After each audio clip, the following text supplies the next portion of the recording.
Welcome back, everyone. In this video I've got my 05 Forester XT and the brakes have not been the best. Ever since I got this I said that I needed to do the brakes on them, but one thing that I have gotten is the master cylinder brace. Now this is great for pedal feel and just overall better braking from what I've heard. So instead of changing the brakes on both the front and the rear of the car, I'm going to do this first to get an unbiased view of how well this does. Because if I were to actually do the brakes and then put this on at the same time, I wouldn't be able to tell if it helps. So I am going to install this and see if it does any good. Alright, so I jump here into the car, and what I'm going to do is I've got my cell phone down here. I don't know if you guys can see that. There he is hanging down there. So you guys can see how far the pedal goes down. And up here, I am going to drive around and give you guys a better feel of how far this pedal has to go down. Now remember, I do need to do the brakes, but still, it's not what that's for.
Like a glove! So I got my wife here in the car, and the master cylinder is right here. Now she is going to push the brake, and we're going to see the flex.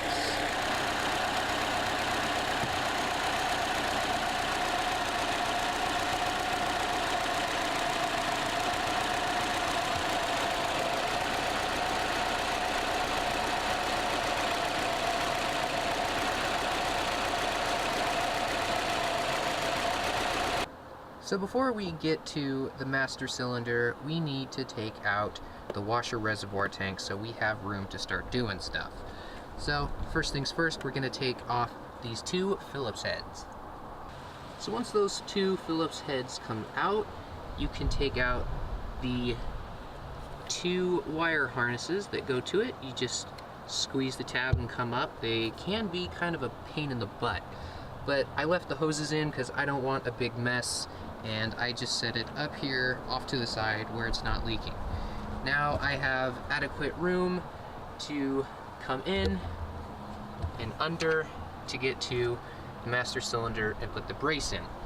So now, best way to do this, Grimmspeed needs to be facing towards you, and it is super windy and freezing cold outside.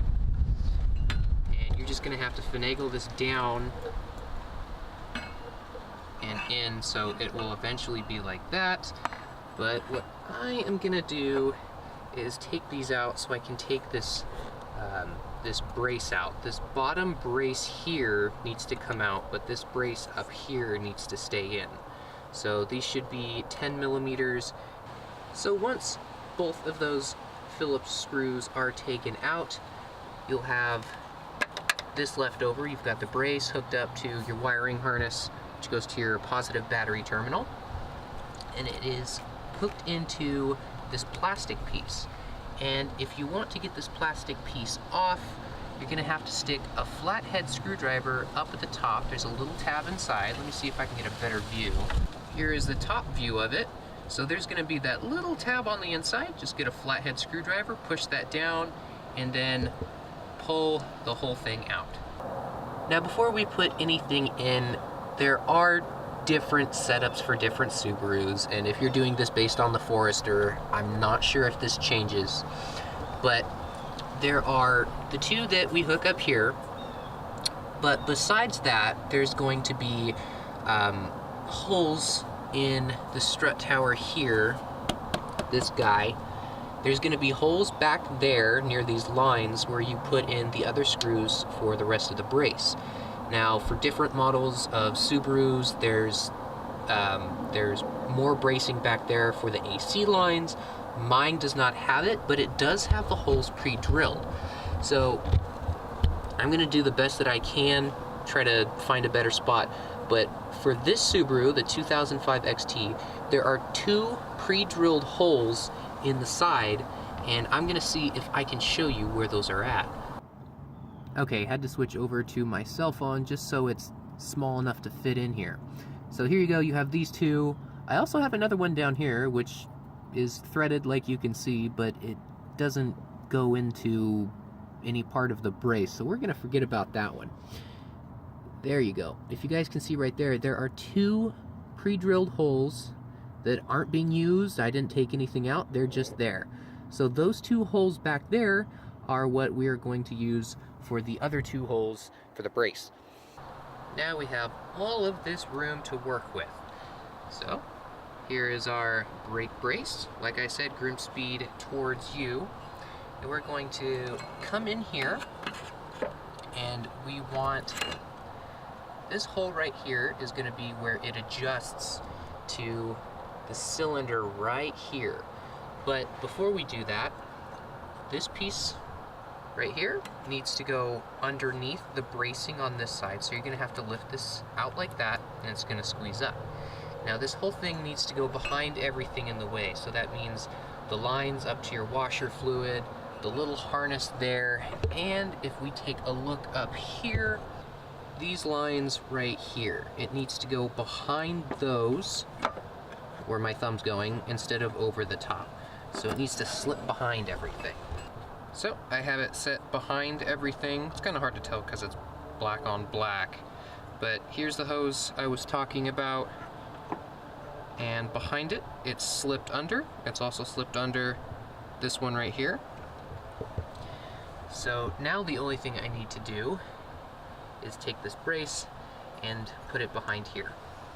Alright, now I have it in its basic position. It's just dropped down since nothing's screwed in yet. I have it behind the brace here and behind all the lines back there. Now we need to get 2 of the new screws that they supply into the right side right here. These are the 2 screws that come with it. There are long screws and short screws. We're going to be using the short screws because I said so, and there's no instructions saying otherwise, but these are pretty much the exact same size, maybe a tiny bit longer than the ones that were originally in there. Enough grab for it to go all the way through and actually get some bite. So something cool I just figured out. If you want to know where all of these holes are, we're over at the driver's side, and if you look up into the wheel well, here is the tire right here. Now if we look up there, that's where our bolts are. That's what we're threading into. So if you look up through here, you can see those are the 2 right there. There's one below it, and if you actually look around here, you'll be able to see all of the other ones that you'll be threading into. Once you get the Grimmspeed brace nice and flat, you can put in, I have the 2 long bolts sticking in there right now through the holes, and if you wanted to do this a little bit easier, I'll let you guys know that I have the bolts in the very bottom one and the second from the top. I know it's really hard to see, but I have the long bolts just a little bit threaded into each one, just so I can get this into its general place. It looks like where I'll be adjusting isn't going to be dead center on the master cylinder, which I don't really like that much. It's probably going to be off-centered, but as long as it still does the job and gets there somewhat well enough. Really wish that that was right in the center, but that's what we're going to work with. But now that I have most of these hand tightened a little bit in, I'm going to snug them down, not totally tight, but I'm going to snug them down until I get this as close to the center as I can possible. And then once I get where I want it, I'm going to tighten all 4 of these screws down. Before anything gets tightened, I just figured this out as I was just about getting ready to put in through here, just about put in the little plunger piece that actually pushes up against this. There's not enough room in here for me to put the plunger and the nut on the other side. So before you tighten anything down, make sure there's enough room in here. And I put it as close as possible. That was a mistake. So now I have to go through and loosen all of the bolts that I have tightened up, loosen it and move it so this piece moves out further, so I have enough room to put that plunger in. And once the 2 bolts back there are nice and tightened, when you have the 2 up here tightened, and as well as you can with this hole lined up for your master cylinder, like I said, that's as close as I can get mine. So it's a little off, but once you get everything tightened like that, then you are ready to put in the little plunger thing that pushes itself up against the master cylinder to keep it from flexing. Now, if you're having problems getting, these aren't too bad, but if you have problems getting the ones back there in the back, I really suggest getting some ratcheting 10mm or maybe a set. These ratcheting ones make it so much easier, and that's really the only way I could get the ones back there in the back. So I'll link some down below if you do need them. If you don't have any, they're a lifesaver. So next up, let's put this plunger piece in. Now for just about every model, you're going to be using this smaller one that they've provided. They do have a larger one, but that's only for certain imprezas. But the smaller one we're going to be using for all the Forester model years. And there is 2 ends. One of them is a little hex key and the other is just indented. Now all you need for this is a 3/16 little hex key, and then the 2 nuts, and of course the little plunger piece at the very end. So first thing we need to do, the end with the Allen key, we're going to thread it into one of these nuts. Once threaded in, just make sure it is flush, and we're going to stick it right through the little hole right here. I'm just going to leave it there for a second. And now we need to get the other nut and thread it through on the other side so it sandwiches it in. Alright, now everything is in place. I'm just holding it in with my thumb just to show you guys I've got room over here and room in between these. So this little red piece is only being held in, it's not threaded in. So now that I have everything in place like this, I'm going to thread this one over like that, and then I'm going to thread this one in a little bit just to keep everything in place so I don't have to hold it anymore.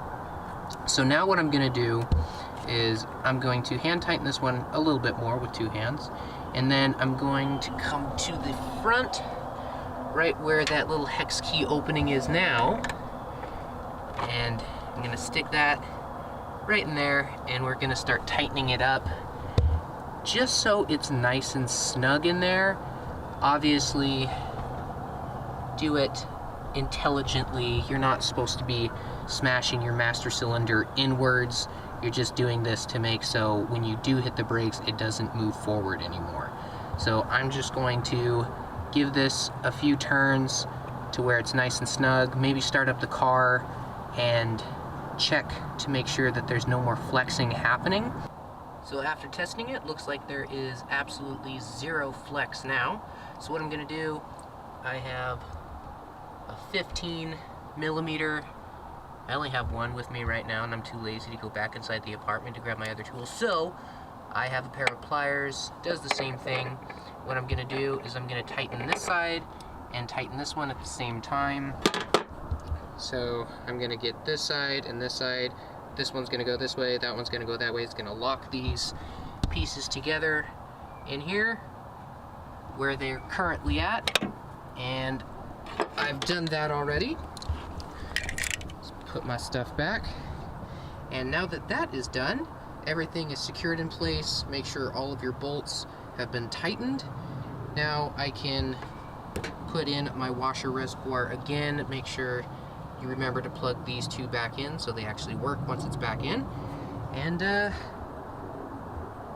2 Phillips heads up there and we'll go for a drive.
Firm than it was.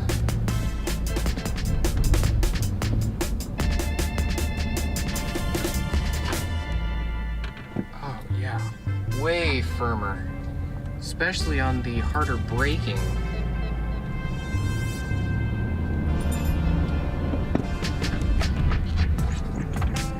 You can still tell that I need to get new brakes, but it firms it up like crazy. I can't believe how much of a difference that makes. There's barely any flex. Oh, that is, wow. I didn't really think it was gonna do a whole lot, knowing that I needed more newer brakes put on, but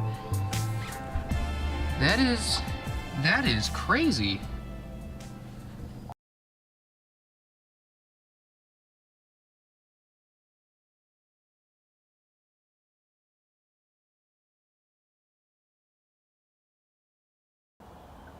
Well, that was definitely worth the money. I'm very surprised how much of a difference that was. You guys saw the little bit of movement that I had for that flex. I've seen much more flex from other people's Subarus, and after I tightened it up just enough to where there's absolutely no flex, I can't believe the feel that I get from the brake pedal.